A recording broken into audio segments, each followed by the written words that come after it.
Stella, you said that the show has misogynistic undertones and implications.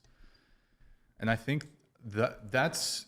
I had those in your notes before you came on last time. I don't remember. Or you came on the show with Sav, and then you sent me these notes. But you got kicked off, so we didn't get to get into it. So the show has misogynistic undertones and implications. How do you define misogyny? Misogyny is when men have general contempt for women. Okay, I'll accept that. So, what are the misogynistic undertones and implications pertaining to the show, or things I say, or Andrew says, or Sav says?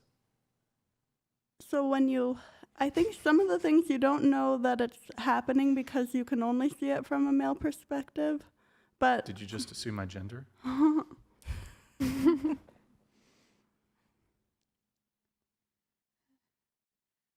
Go on. I don't want to be... That is what I truly believe. That's why I said that. Like, I'm not to be undermining or anything. But, I mean, I do think, like, for example, like, I think it would be like if I were to have men come into a podcast in a similar way, and I was the host, and I was just like, how much money do you make? Do you think that, and just started saying a bunch of stereotypes for men? Like, do you think... View? Do you think mean like The View?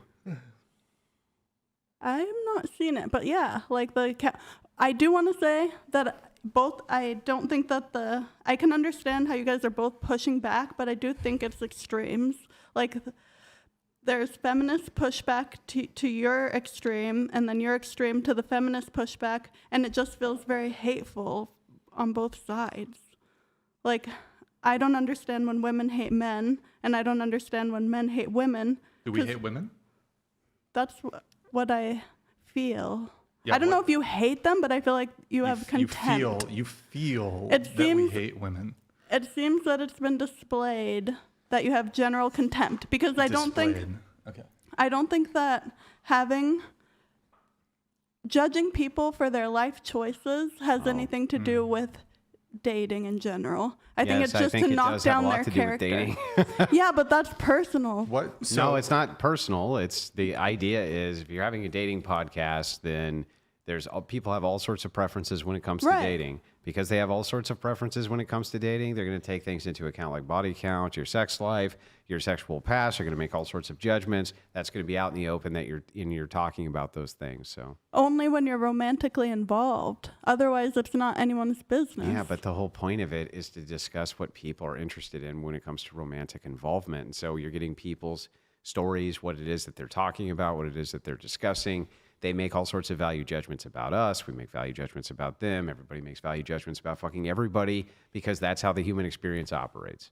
We make value judgments about each other all the time, nonstop, every day, all the time. But then the best way to deal with that is to say, okay, I don't want somebody that does A, B, C. I don't want this.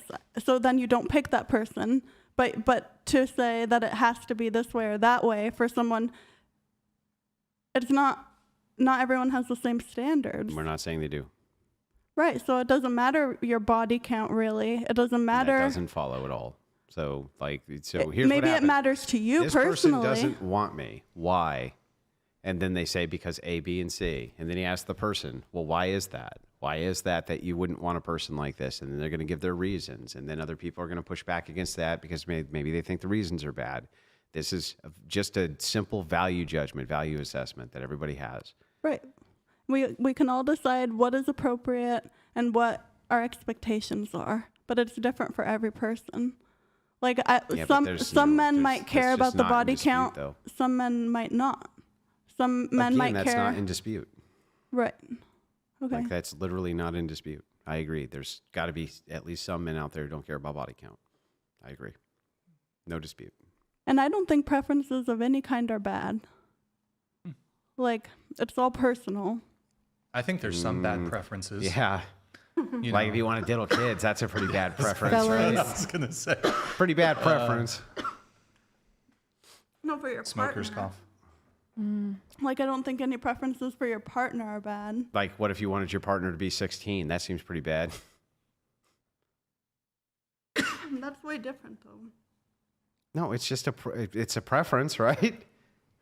It's just a really bad preference. Well, that's illegal versus legal. Like, Yeah, but what does that have to do with preference? Like, if it was illegal to have sex doggy style, I assume people would still do it. Isn't it in some states? Sure. And I assume people in those states. No, I think I think you're thinking about sodomy. anal. Yeah, Sodomy. no. Isn't that sodomy? I Isn't think it under sodomy? I think even the UCMJ has a sexual morality code, the Uniform Code for of the Military military, Justice. yeah. But I'm just saying, pretty confident soldiers still do that, right? Oh, yeah. A lot of them. And the legality of the thing really has nothing to do with the preference of what you want to do, right? But we would just objectively say some things are just bad preferences and wrong, and we don't want them, and they need to go away because we don't prefer them. And I don't prefer any preferences but mine. Therefore, mine should be legislated forever, and everybody should follow them at all times. Okay. Yeah, that's Christian nationalist viewpoint. Well, I mean, that's just the viewpoint of subjective morality, right?